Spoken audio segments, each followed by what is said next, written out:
Good evening. From our studio here in Kyiv, this is the Sunday Show on Hromadske International, the only primetime English language program covering the Eastern European geopolitical storm. Hello, and tonight we're not talking, as usually, we're not talking only about the current Ukrainian affairs, but we're also trying to look into a bigger picture of the situation in Eastern Europe.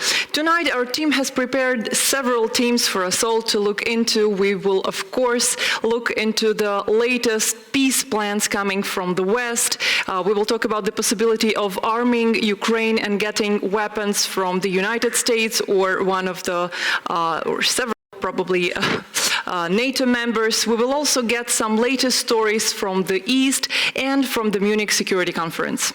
And first, we want to take a closer look at the Munich Security Conference, where European leaders have been, as well as Vice President Biden. Russian Foreign Minister Sergei Lavrov was there.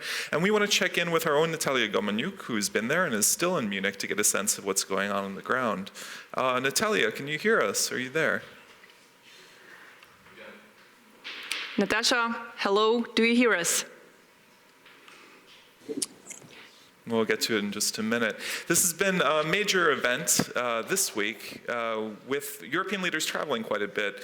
Merkel and Hollande were in Kyiv, and then before moving to Moscow, also attending this conference. There are major speeches, and the real question is whether or not a solution can be found, whether they'll move ahead with the peace process, whether that means discarding Minsk, coming up with something new, and this issue of arming Ukraine has also been a Yes, right. It was a big trip, yes, first from Kyiv, then from Kyiv to Moscow, then from Moscow to Munich. We have a whole pack of top-level European and American politicians there in Munich. We not only have European leaders and Poroshenko and the Russian delegation, we also have the Vice President of the United States, Biden, talking about the possibility, talking about all the possible plans, yes, to resolve the situation in Ukraine. So, of course, it's interesting for us to get some more details on what were those politicians talking about during the last 24 hours, because Natalia was pretty active during these days, informing us about what was happening there yesterday as well. So let's try again whether we have Natalia on air. I think we have her now. Natalia, are you with us? With us, my best greetings from Munich, and it's true, a lot which is happening here is often told off records, or at least it's not in public. There is pretty different discussion from the diplomatic speeches which we have heard from the scene.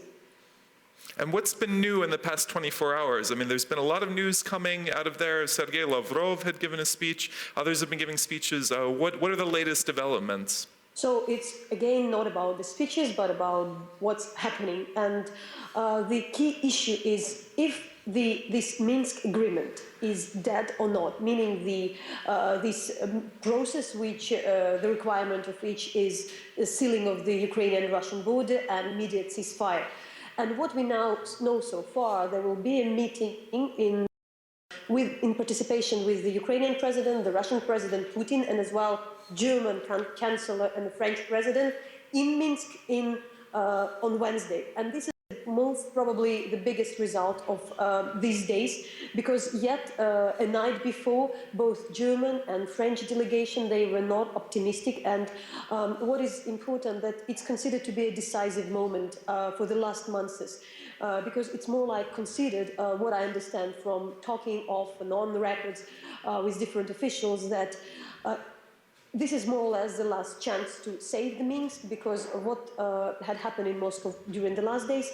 The Russian president really didn't want to went on with this plan, and the fact that it's still on hold, it's happening, it's already considered some kind of achievement, but there is a huge concern, like a really strong concern this time, if there should be something else, an escalation, and of course the debate about the weapon delivery or non-lethal weapon aid to Ukraine. Natasha, talking about this possible meeting on Wednesday, we've heard, well, there's some certain information in the media that that there are certain preconditions for this meeting that should be agreed between all of the participants of this meeting.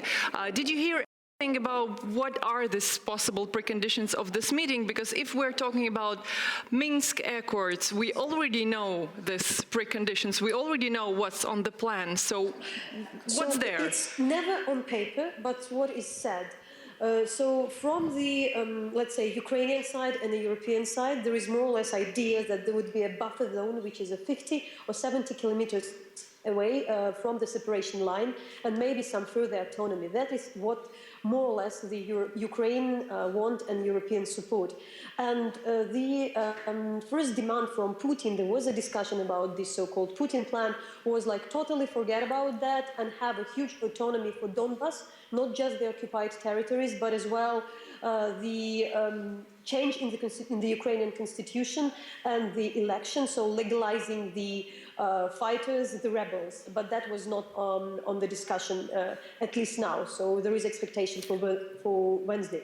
And Natalia, with all of these negotiations, we hear a lot about the Normandy format, we hear about Chancellor Merkel, we hear about President Hollande from France. I mean, how involved is the Ukrainian side in this? How much of a say has Poroshenko said, and what's your understanding of their influence over this whole process?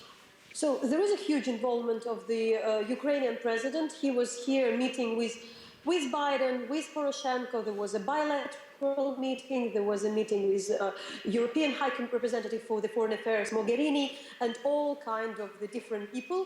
So they first, the issue that the Moscow really wants to speak separately without Ukraine, but what we know that both Merkel and Hollande, they always consult Kyiv and discuss what are the conditions, where is the position that, for instance, there could be a place compromise.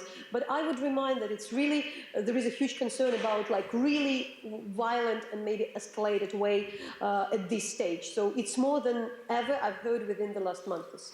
Natalia, you already mentioned, and we already heard those statements from the French president, for example, that this is maybe the last chance to resolve this issue, this conflict on a diplomatic level. What if this meeting doesn't happen? What if these negotiations doesn't happen? Does this mean that the United States will be ready to arm Ukraine, to send lethal weapons to Ukraine?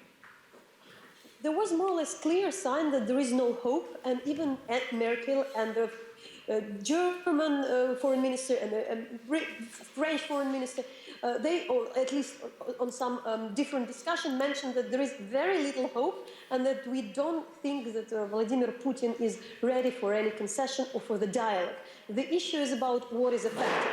The discussion is not that if he wants or not, if he makes concessions or not, but at least the Germans and the German official side, and which is confirmed by State Senator Kerry, at least in public, that the weapon is not effective, that it's not something that there is a huge risk of the escalation, but we don't see how the conflict would be solved with the weapon. The other point, what's next? So there is a kind of the sanctions maybe are on the table, but we clearly know, at least I was told that the issue of the arms is on Obama table, and there is no huge desire from the White House to do that.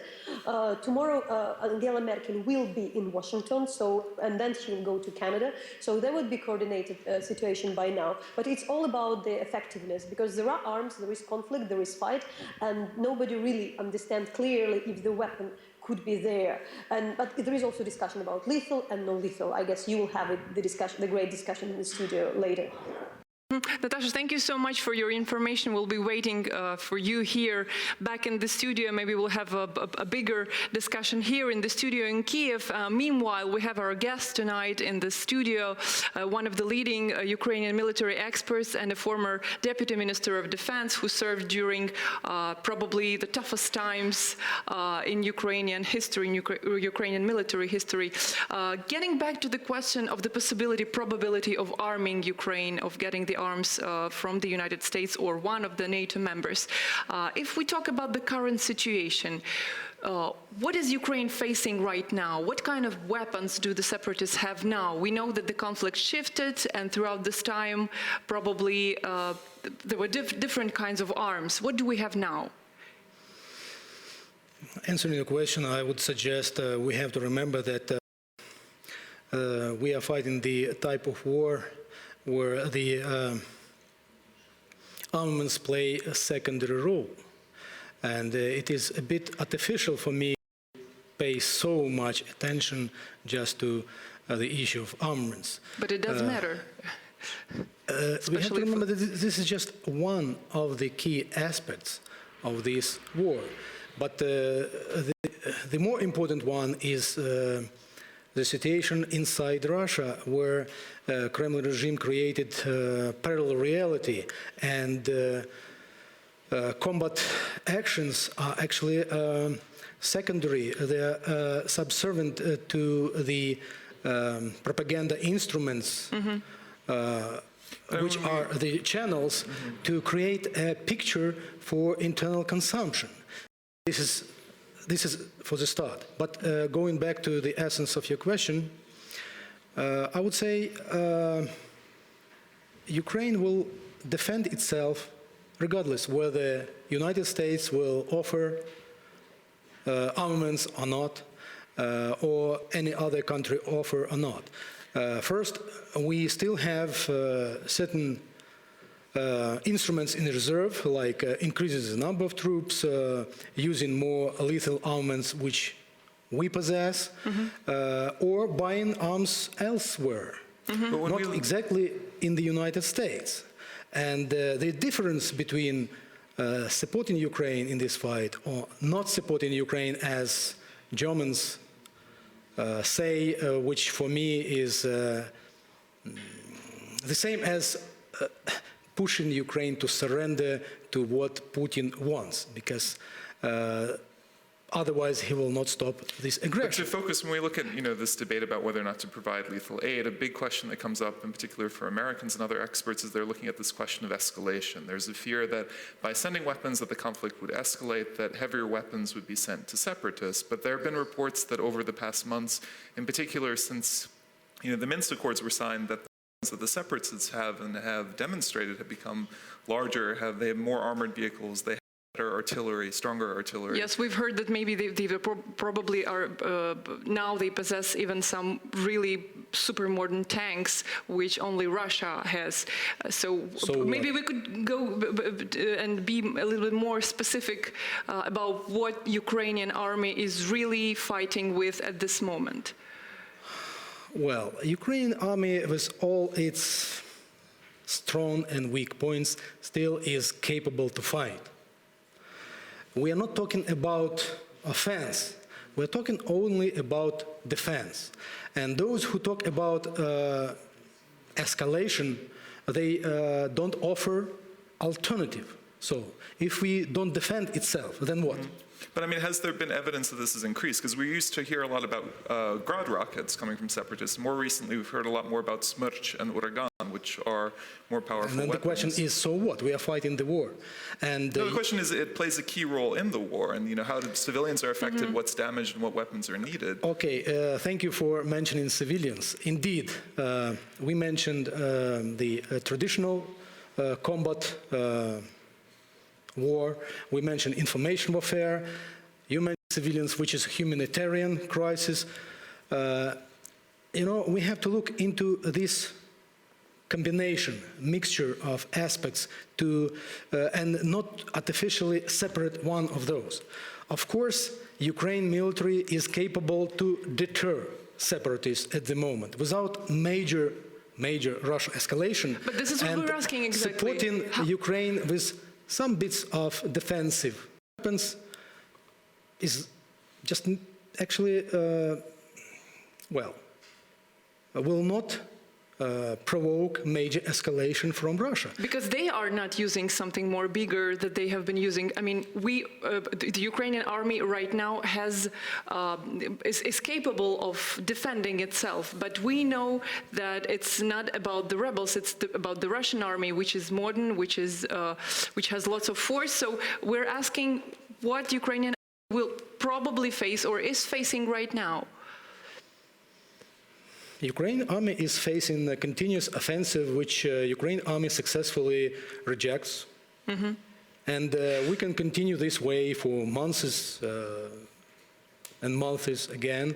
And we hope that while we deter Russian proxies and Russian regular troops, economic sanctions, political efforts and development and situation inside Russia, because in parallel to deterrence, we at the moment strongly suggest our government and partner governments to increase information penetration to Russian media space, just to remove this brainwashing by instrument, because the key, the center of gravity is this huge brainwashing.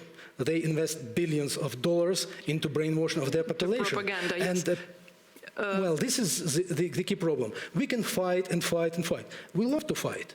Getting back to the question you already mentioned about the defense weapons, we have a statement from yesterday from President Poroshenko saying that we are asking the world to assist us not with the lethal aid, but with the defensive weapons. So what kind of weapons, defensive weapons, do you think could change the course of events or really defend Ukraine? And what is it specifically? Yeah, what is it? Is it a radar? Just for us regular people, because we don't really understand what is it about.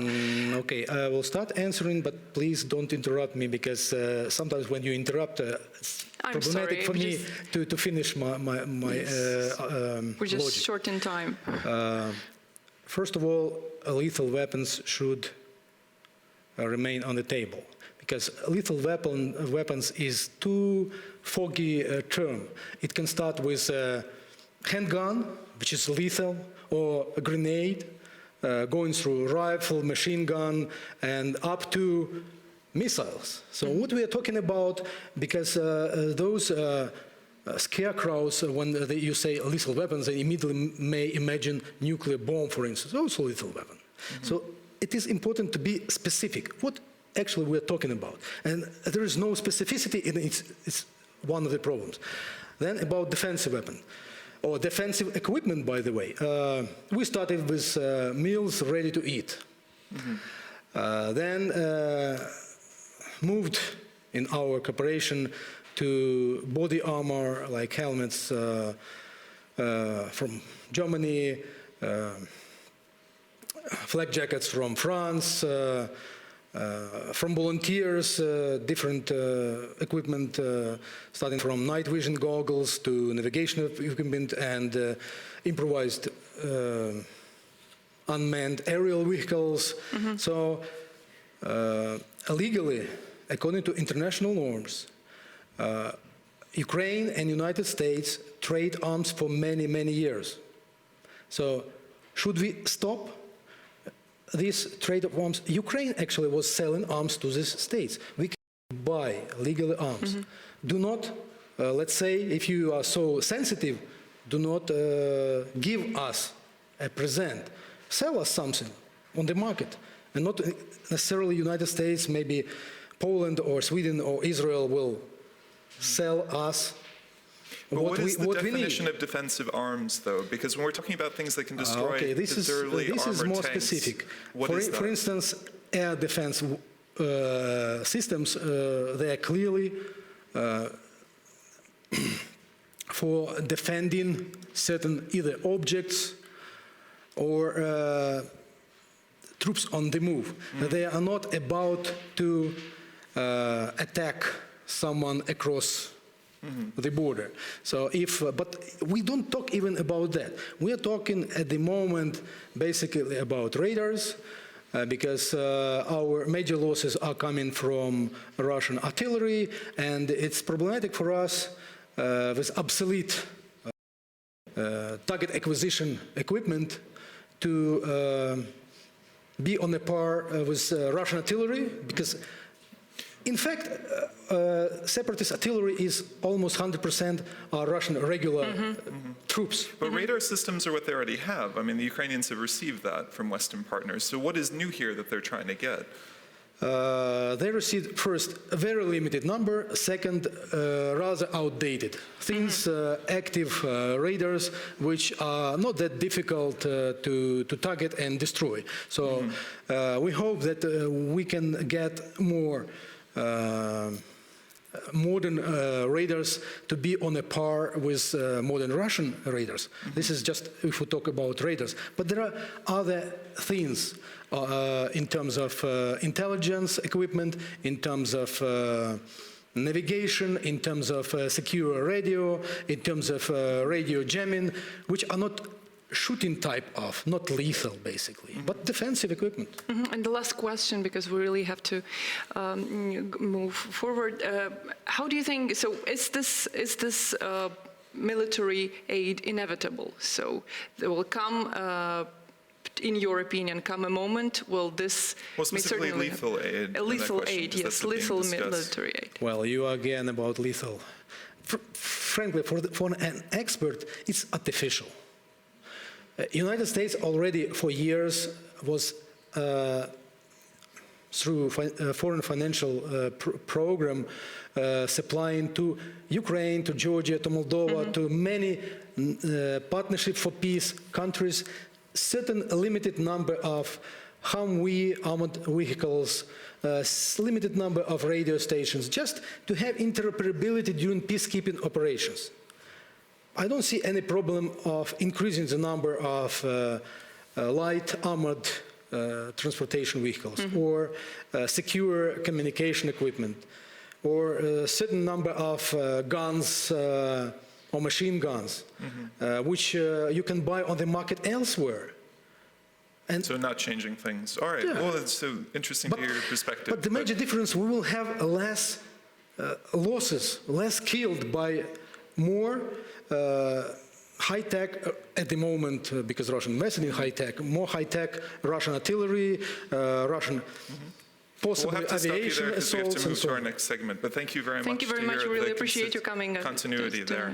Now we want to move to Skype, where joining us should be John Herbst, the director of the Atlantic Council's Eurasia program, and he was also ambassador to Ukraine during the Orange Revolution. John, are you there? Can you hear us? I am here. Excellent. So you've had, taken a strong position on the provision of lethal aid to Ukraine. I mean, why is that? Why is this so important at this point in time? Well, it's clear that sanctions, while important at restraining Mr. Putin's aggression, sanctions are not sufficient. We know that Mr. Putin is very concerned about Russian casualties in Ukraine.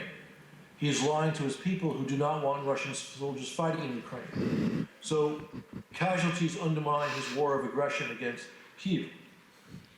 We are suggesting providing defensive lethal weapons in order to raise the cost of Kremlin aggression in Ukraine.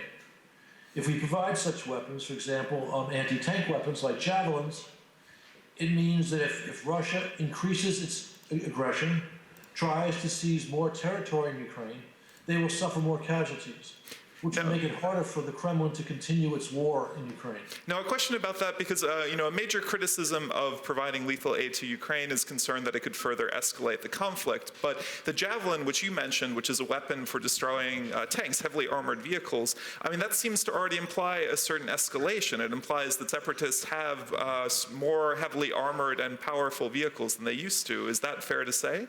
Well, we know this is true. In the month of December, Moscow was busy sending hundreds of pieces of advanced equipment to Ukraine. Tanks, armored personnel carriers, artillery, missiles. So this is designed to help thwart additional Kremlin aggression in Ukraine. It's defensive in concept. We also think it's important to see types of equipment, which is not necessarily lethal, like counter-battery radar for missiles. Counter-battery radar that can reach, identify targets, missiles shooting at Ukrainian forces from up to 30 or 40 kilometers away. Ukrainian soldiers, 70% of them, the casualties, come from Russian missile fire. So this would help them lower their casualties. But so when we talk about providing lethal aid, if this were to happen, I mean, is that the end of negotiations? Does that just mean outright fighting, or how does it proceed from there if this aid is provided? We see this as a help to negotiations. Western leaders say all the time that there is no military solution to this crisis. The only person who believes there's a military solution to this crisis is Vladimir Putin. If we provide weapons which make it harder for him to win on the battlefield, It will give him an incentive to negotiate. Then we can negotiate a fair settlement. Maybe then the Kremlin will be willing to implement the Minsk Accords, which it signed back in September, but which the Kremlin has flouted since. And what are the prospects of this happening? Because, I mean, there's increasing support, in particular from Senator John McCain, other people in Congress, but, you know, to this point, this is something that Obama and Kerry have opposed. You know, in particular, they passed this bill back in December that enables him to send, by executive order, weapons to Ukraine, which is something he hasn't chosen to do. I mean, is there a chance of this happening? Will this pressure move somewhere? What's your perspective on that? My understanding is that the administration is conducting a review of this policy. And my understanding as well is that the sentiment within the administration is growing that this policy is a wise one. We are going to have a new Secretary of Defense, Ash Carter, and he testified before Congress as part of his confirmation hearings this past week, and he said that he supports sending weapons to Ukraine. So I think the administration is moving in this direction. I can't be certain the president will make that decision, but he'll be meeting with Chancellor Merkel, whose opinion he respects, on Monday. And I think that will also have an impact on his decision. But again, the sentiment throughout Washington and Congress and the administration is growing in favor of this idea. It is a very good idea. John, we've been hearing that we know the statements from the Chancellor Merkel and from Hollande that they're opposing this idea, but we also hear that there's a joint position of the United States and the European leaders, that there's a joint position in this conflict. Where are the European leaders on this particular issue, in your opinion? And has this position by the major American experts somehow shifted the negotiations? Because we already have the first part of these negotiations in Moscow, no statements, no information about that. Do you see this helping somehow and shifting the process forward? This is certainly meant to support real negotiations. Because again, at this point, the Kremlin signed the Minsk agreement and has neglected it. Because the Kremlin believes it could achieve its objectives in Ukraine by using its military. We have to convince Mr. Putin that that's not possible. That's why we need to provide weapons to Ukraine. It's not surprising that the European leaders are skeptical of this. If you look carefully at the history of NATO and of transatlantic relations since the Cold War began, right after World War II, whenever there was a need for strong security actions, it was the United States that took the lead, and only over time persuaded a reluctant Europe. This is what happened, for example, with the deployment of intermediate-range nuclear missiles in Europe in the 1980s. But that deployment led the way to the INF Treaty in the late 80s. So this is a comparable but distinct example, where if you have strong American leadership, I think Europe will follow. And again, this would help achieve a just settlement in Ukraine. All right, John, thank you very much. Very, very interesting to hear your position on this.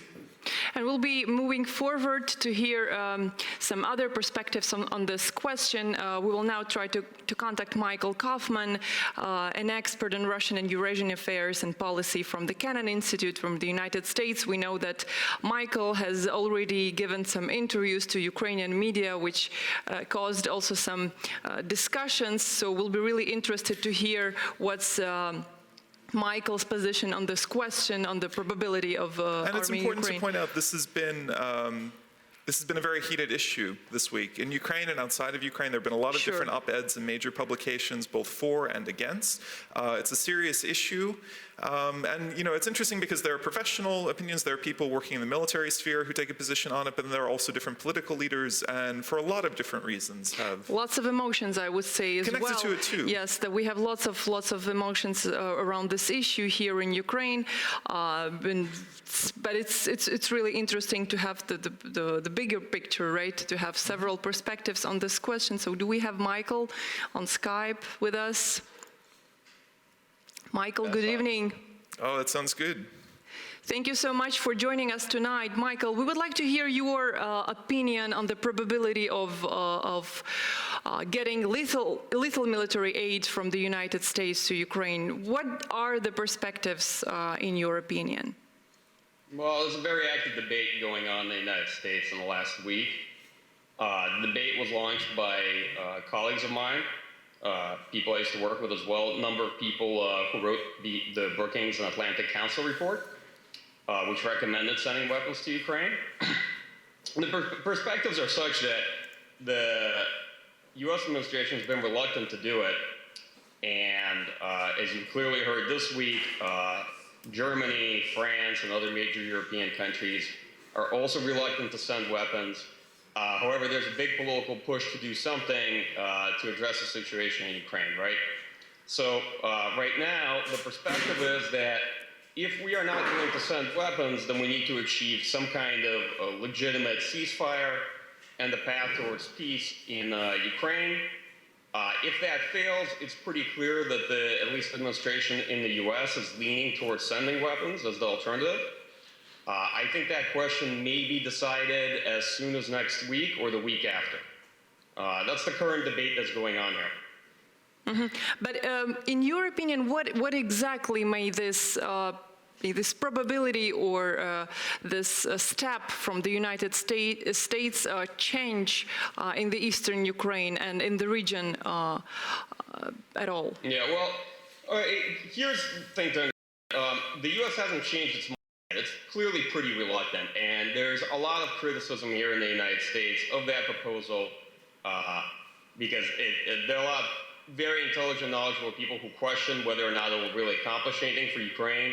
What changed is the new offensive launched by the separatists, backed by Russian forces, on January 13th. Obviously, you in Ukraine are fully aware of the situation there. The separatists have gained ground. And it's pretty clear, at least from the United States perspective, that a decision needs to be made about the way forward in this conflict, right? It's the beginning of a new year. Sanctions have not at all coerced Russia into changing its policy in Ukraine. The ceasefire that was reached in Minsk did not hold at all. The question is there a basis for peace? Are there compromises that Ukraine is willing to make and that Russia is willing to make? Or do we have to consider escalation, and then we have to truly fathom what a military escalation of this conflict would mean for Ukraine, right? So there are people who believe sending weapons to Ukraine will create greater costs for Russian forces, and that those casualties will make Russia change its mind, change its policies. And there are people in the complete opposite of the debate, which think that, one, sending weapons is an escalation. It carries a lot of risk, meaning Russia will respond, and it will likely respond in a way that imposes very heavy costs on Ukraine, and that there's no clear path to peace from sending weapons, meaning it'll simply perpetuate the conflict, but Ukraine can't really afford this conflict, particularly this year, right? The Western goal is to save Ukraine, to economically develop Ukraine, to make sure it becomes sort of a democratic country that is a member of the community. Fundamentally, a lot of Western leaders believe that, we did not come to Ukraine to fight Russia. We came to Ukraine to try to bring Ukraine into Europe. I mean, what's your position? Is this a bad idea? I mean, is this a dangerous case? No one seems to want to say that this is the end of negotiations. Everyone seems to see arming Ukraine being within some sort of framework to push Russia back to the negotiation table in a real way, which is something you've alluded to. But I mean, what is your position? Is this a bad idea? Is this bad for Ukraine, bad for the West? As it's proposed right now, it's a bad idea. Why? I'll tell you why. Yeah. First, there's really no plan in this idea, and there's no strategy, right? We have very good experience in the United States in sending weapons to a conflict with no broader strategy. Weapons will definitely help the Ukrainian military, but they do not solve any of the big fundamental problems that Ukraine's army has. We're really looking at a colossal force-on-force mismatch with Russia. And let's be honest, Russia's using an economy of force method. If Russia genuinely wanted to invade Ukraine outright, it could do it on a much larger scale. The second problem is that we don't know what the Russian response will be to that action, right? And last year, we've kind of shown to ourselves that we've been very bad at predicting Russia's responses and Russia's reactions. So it could lead to an escalation, or Russia could take several other courses of action. which would all be quite bad for Ukraine. Michael, but at the same, sorry to interrupt you, but at the same time, at the same time, we have seen Russia violating all of the possible memorandums and agreements and accords. So where is the guarantee that the diplomatic way will work, and this way with keeping up Ukrainian positions with the probability of arming Ukraine will not work? Right. Okay. Look, you need to look at this very clear-eyed. First, there are no guarantees. Second, there's nothing wrong with the diplomatic way because right now we're fighting. So it's not somehow as though we're going to try this diplomatic approach, and if it doesn't work, war will not be an option, right? In fact, war really has been the only option in Ukraine over this past year. I think it's important to understand that if the diplomatic path doesn't work, all right, it doesn't mean that the West, won't send weapons or will abandon Ukraine. The real argument that's going on right now is not a question of helping Ukraine or not helping. It's a question of how to best help it, right? And there are a lot of people who have ideas here who say, yeah, let's have a long, lengthy escalation-style war with Russia and Ukraine.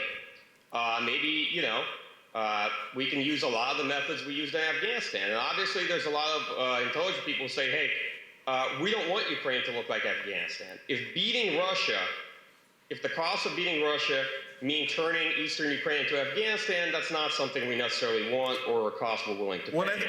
And I think you're right. I mean, a big part of this is still the negotiation process. And I just want to draw attention to a tweet we had because we asked our audience, whether they felt the West should arm Ukraine. And we have one from Stefan Huiboom. I'm not quite so good with Dutch, and maybe we can pull that up in a second. But he's in Donetsk right now, a reporter, saying arming Ukraine might give Ukraine a better position in peace talks. However, no direct result in Donetsk. Now where I am, constant fire there. And I mean, I guess the question there is, it seems like so much is done, and again, even with this question of arming, it has to do with giving Ukraine a stronger hand, at the negotiation table, which it's been losing, especially as it's lost territory. It seems, there's this Minsk deal, and that seems pretty much defunct now. And so part of this arming question seems to be trying to give Ukraine something for a continually weakening position. I mean, is that a fair point to make?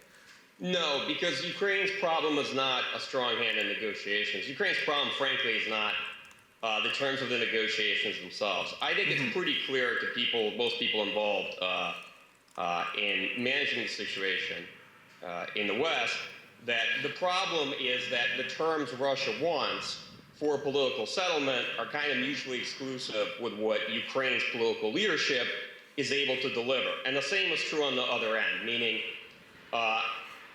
obviously, Petro Poroshenko and Yatsenyuk don't seriously want to give political status and recognition to the separatists. And it's not even so much a question of borders, although the territory is one of the issues here. That's almost a technical issue. It's really principled, right? And I think a lot of Ukrainian public understandably don't want to acknowledge that this territory has been lost or give it up. On the other hand, Russia has no interest of really accepting anything much less because it can't accept the capitulation of its own foreign policy and its gambit in Ukraine either. They've vested so much into this that for them, there's no turning back. So what we're looking at is really principally exclusive positions. And I will tell you, when Minsk was signed, neither side had any intention of implementing it, right? Not in Russia and also not in Ukraine. The difference was that all the pressure through sanctions was on Russia, and it was up to Russia to figure a way out of its own foreign policy problem. As far as a stronger hand, yeah, it would give Ukraine a stronger hand, probably for about a day, and then Russia would seek a stronger hand too. Of course, the difference is that Russia has a very sizable army. Michael, sorry to interrupt you. Maybe there were, I don't know about the intentions, but we witnessed the picture, yes, of how the Minsk accords were, how they worked in reality. We saw that Ukraine was keeping up to the Minsk accord and only firing back. So I don't see what are you trying to say with this, with the Minsk accords not working from the both sides. You think that there should be a new plan and this plan is dead and it should be put aside? Okay, that's two different questions. So first, what I think about Minsk not working. I think that the Russian perspective on Minsk, and by the way, I think in Moscow, Minsk is viewed as a very big mistake on their part, meaning they think that they made an error agreeing to Minsk, and it was a wholly unforced error due to their own sort of lack of any strategy in Ukraine. And for that, they've been punished quite a bit by the West. As far as both sides seeing to Minsk, there's some disagreements as to the nuances of Minsk and who was supposed to do what first.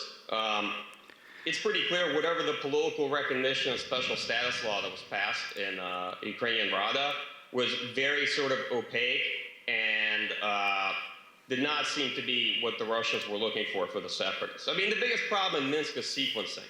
It's really who does what first. The second issue is, regarding Minsk failing, I don't think that a new agreement is necessarily at all what Ukraine or Russia needs. The terms, the basis for settling this conflict are fundamentally in the Minsk agreement. I mean, you can come up with a new agreement, but it'll still have the same points. They're very basic. They're the kind of points you would need to settle any kind of conflict like this, right? The question is coming up with, one, solving the nuances, and second is solving the sequencing and making sure that both sides are actually willing this time to see it through. Well, I think that's a good point to make, that we have these issues that are ongoing, and these issues of trust, and even if you have a new agreement, if it can be more successful than others. We have to move on, but Michael, thank you so much for your insight and being on the program. So now we want to move on to something a little bit different. We have a video from some of our excellent Hromadske correspondents who were near the Donetsk airport. They went to a nursing home near there where elderly people are still living. We want to show that to you now.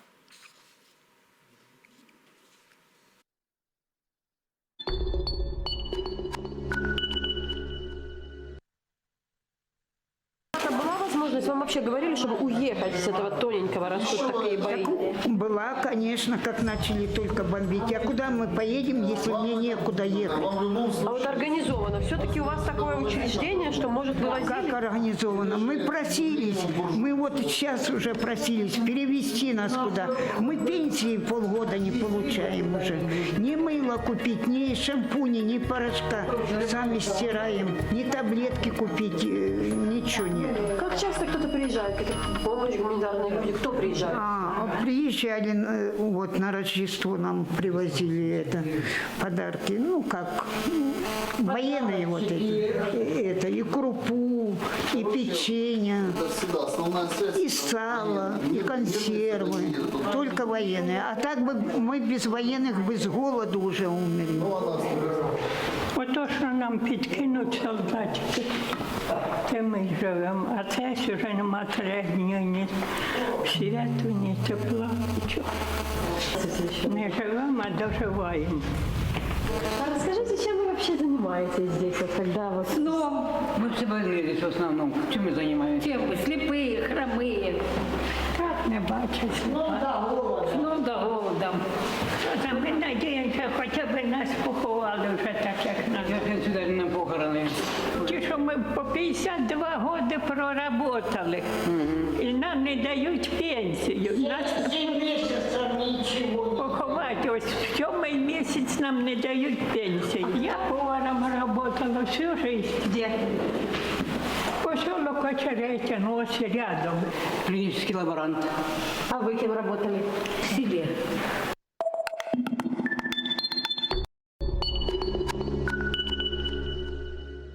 So you've just seen a piece, a dispatch from our journalists from the East. This is how life looks like right now for those elderly ladies who, despite of everything that is happening, are trying to keep their spirits up. And we have right now in our studio a French journalist from Monde, Benoit Vitkine, I'm so sorry.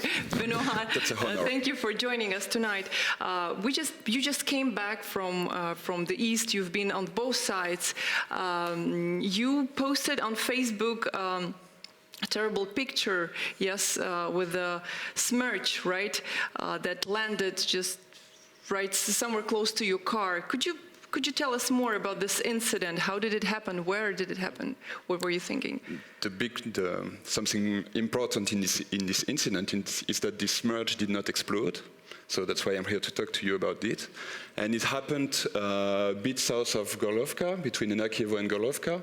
And I don't have much to say about it. We were driving our car in the direction of the north. We wanted to try to make it to Artyomovsk, so from the Ukrainian side, directly from Gorlovka. So that was a dangerous road. We knew it was a dangerous road. And yeah, this Mersh just fell 200 meters from the car and did not explode. I can only suppose it was launched from the Ukrainian side. I don't have any proof here, of course, but it came from the Ukrainian side, and we were on the DNR side. So I suppose it came from the Ukrainian side. And how did you feel in that moment? I mean, did you feel, lucky? No, you just don't realize what just happened. Actually, all along this road, you can hear big explosions. So when you hear big explosions and quite close, you are a bit scared. But when you just see this enormous thing, you just don't think anything. But it was on the road, right? It was not in the town or somewhere in the residential area. It was somewhere on the road, It was on the road, but actually the very fact that something like this and big like this can fall on a totally desert road makes you think that it can fall anywhere. And of course. Actually, the question of the roads is important. That's something crazy and that you can't understand when you are there, is the fact that the separatists and the Ukrainian army could not agree on a single road that would be safe for civilians. So there is no safe road. There are roads that are safer than others, but there is no one road which is 100% secure. Did you witness any attempts to agree upon a safe road? No. I couldn't see such things. How does life look like from the both sides? You've been there, you've been in Donetsk, you've been there on the territories controlled by Ukraine. How does life look like to you? What were the last impressions? You feel many impressions there. Life looks sad, as you could just see in the report, especially for civilians who are really trapped in this situation. And what about feelings? I don't know. There was one strong feeling I felt there was absurdity. You can feel absurdity in this region from the very beginning, from spring on. The absurdity of seeing a whole region fall into this kind of chaos following, if you remember what happened at the very beginning, a few hundred people took this region, a few hundred people took with them a whole region, because I can say that I think that the majority of the region now is in favor of DNR. So you could feel this absurdity from the very beginning. You could feel the absurdity of seeing the people buying all the Russian TV propaganda, buying all the Kremlin propaganda. And now you can feel this absurdity even more in the way that how this war looks like now. Now this war looks like, we speak about a major offensive by the rebels. There is one, and actually I think it's not more than that because the Ukrainian army resists quite well, but the results of this offensive are very, very minimal. They took maybe a few checkpoints, a few villages, and that's it. For the hundreds and hundreds of deaths, of shellings that take place. So yeah, that's the point where I wanted to come. This war looks like an exchange of shellings. That's right, quite frightening. That's what is quite absurd, and that's why the civilians are trapped here. But to come back to a point that you made, talking about how the majority of people living in these regions, you say, support the DNR and LNR, which I think, for our Ukrainian listeners, that's quite a controversial statement, because Ukraine's line is that this is, a small minority supported by Russia that have been pushed their will on this area. What gave you that impression? Were these people that you met, or what? Yeah, of course, people I met, and I know that there is a weak point there, that the people I met are the people who didn't leave. I guess that most of the people who left don't think this way. And there is another point, of course, which is fear, that you can feel fear there. So I know that I'm a journalist and that not all the people will talk honestly to me. But to answer your question, I can take one example. In those places, in those cities that were taken back by both sides, there are not so many of them. You can take Ilovaisk, you can take Lutugino. So what I mean is that those places were shelled by both sides. That's a point no one can contradict. And people there seem to remember only of the Ukrainian shellings. They kind of forgot that the separatists to take back these cities also shelled. Why do you think so? Why does it happen? I don't know, but my conclusion to this is that the divorce with the population that stayed in those regions is important, that the divorce between those populations and Kyiv is consumed. You were saying about absurdity. Of course, any war is a huge absurd. But in your opinion, what is this? What is the sense of fighting there from the side of DNR? Are they doing some kind of offensive moving forward, or what is the sense there? You should ask them. I know it's hard for Ukrainian journalists to work there.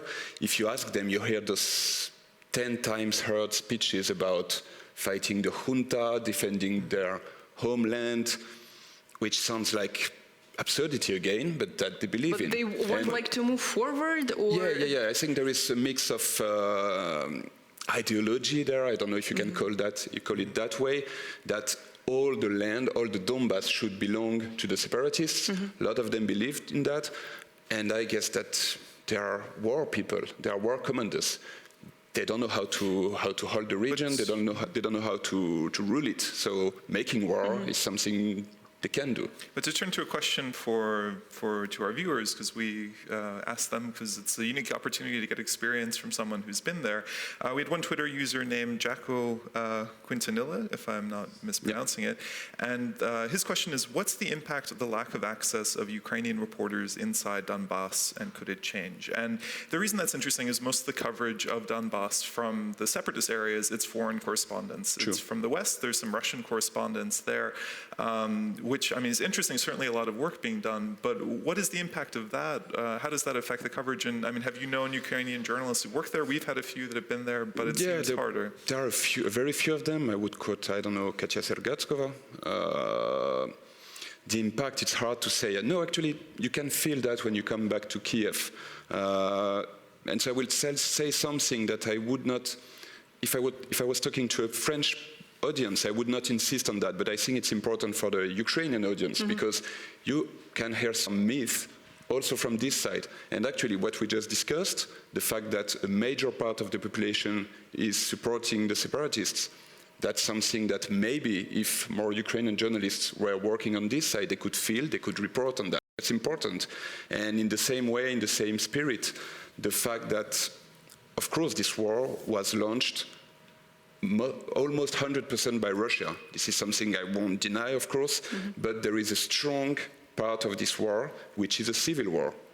The majority of the fighters, of the DNR fighters you meet, those you can meet, because of course you can't meet those who are hiding or staying in their bases, but the majority of the fighters you meet there are locals. And I'm very sure of that, because the Russian volunteers, they don't hide, they are Russians. So I really insist on that. The majority of the fighters you meet are local people. You mean they don't hide? Russian soldiers don't hide, and they are openly about their involvement in the conflict? The Russian volunteers don't hide. The Russian volunteers. Maybe I'm wrong. Maybe I should make the difference between a Russian volunteer and a Russian soldier. But I think the Russian soldier, they just don't show up. Yes, saying openly that. Yeah, I can tell you one small story. The question of Russian soldiers is, of course, very hard to discuss. I was with a rebel commander I know for a long time from Slavyansk, and they just took Krasny Partizan, and one of these guys didn't me and went to the commander and said, who are these Russian razvedchiki? Intelligence. Yeah, kind of intelligence. Not intelligence, because his question was, who are those Russian people shooting everywhere? So he didn't notice me. That was a kind of a gaffe. So, of course, there are some. And for me, the question of the proofs of the presence of Russian army is a kind of a trap by the Kremlin, because a tank in itself is a proof. Then, who is driving the tank? That's important to define what this war is. If it's 100% an aggression war made by a country on the territory of another country. But the very fact of sending the tank says it all. All right. Well, I think we'll end on that. But thank you very much for your experience on the front lines. Thank you very much. Happy to have those people. Now we want to take a look in a different direction. There's been a lot of discussion in Ukraine in recent weeks about Greece and the new government there. We've had the Syriza party, which has come to power, and there have been connections to Russia, and a lot of speculation that Greece has been involved in sort of torpedoing new sanction efforts. We want to take a larger look, though, at Greece and what's changed there. So we're going to be joined now by Yanis Baboulis, I hope I pronounced that right, a journalist there who'll be in Athens. Do we have, Yanis, can you hear me? Are you there?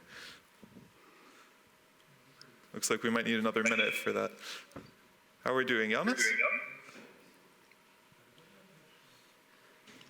I'm sorry, I can't. You can't hear me? Do you hear us? Hello, Yanis. Not very well. Not very well. What if we speak up a little bit? No? Do you hear me any better now, or is it still no good? No, I can hear you now. Oh, that's good. That's exciting. So we just wanted to ask you, starting off, what is the situation on the ground? As I mentioned, in Ukraine, this is seen more negatively, but in Greece and a lot of Western Europe, the focus on this is on this being the end of austerity, of trying to get in a position where Greece isn't just trying to pay off debts, but that getting the economy going again.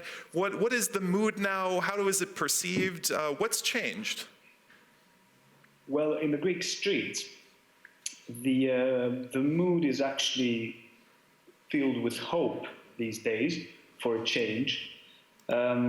People are expecting this government to carry on with negotiations, to carry on trying to end the austerity that they see as the main reason the country's economy has been decimated in the past 5 years, with good reason.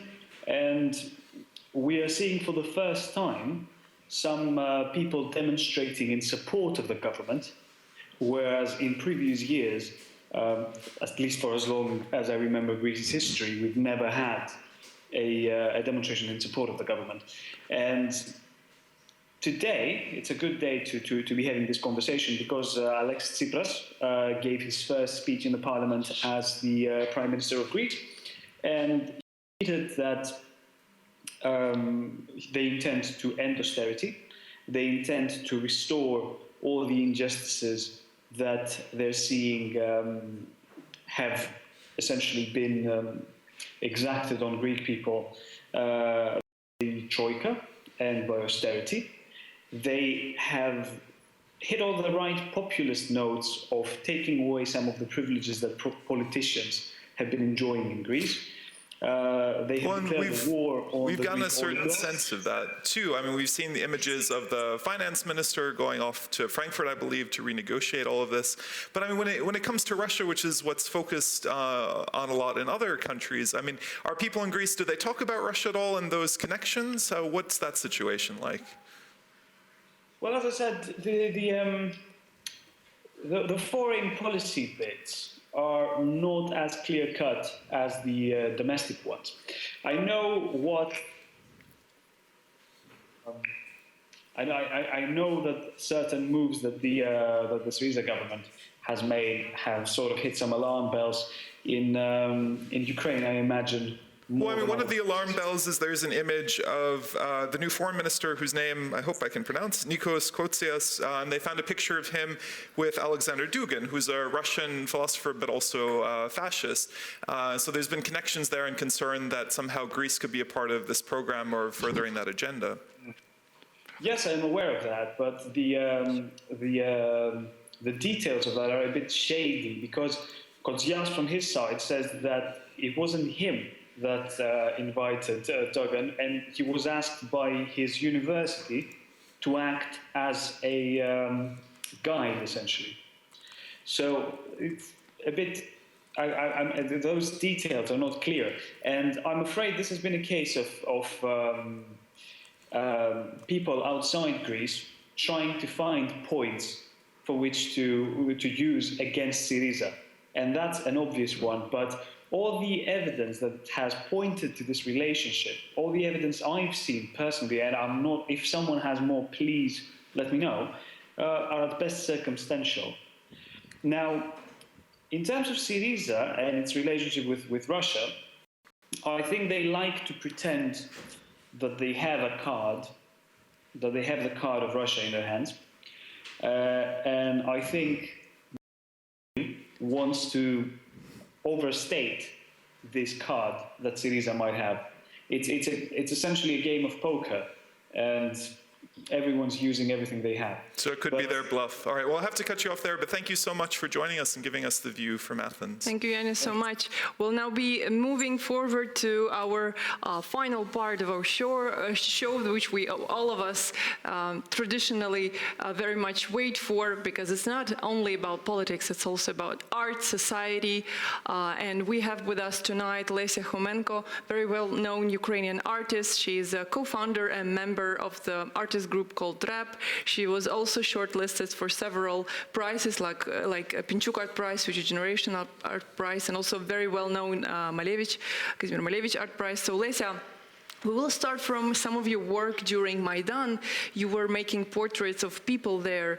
Do you think now, having lots of those people who were at Maidan now fighting in the East, does this fact give any additional meaning to that work to you personally? Good evening. Actually, I did this project 1 year ago. Like, I started in December 2013, and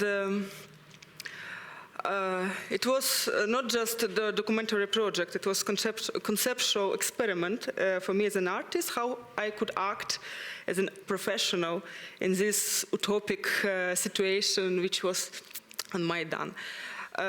So for me it was, from one hand, to react without any distance, which artists usually need to reflect on something. So I didn't have time distance, but I decided to make some historic, I don't know, documentation of people, everyone who was on Maidan.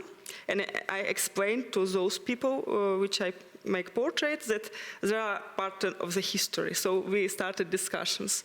And I took one copy to me of each portrait, and I understood very well that I will represent these copies in different art institutions, museums, etc. And copies will be have big maybe importance after. We have them on screen right now. Are those portraits? Yes. Yeah, actually, I represent them on these clipboards. Also, I represent carbon papers, which I used to make these copies. But the fact that part of those people are now fighting and participating in a war, how does it make you feel about those people, about this work? What do you think about it? It's very difficult to answer, because one of portraits was portrait of Sergei Nigayan, which I did in December, and after I got news about his death, it was biggest shock. It was first, you know.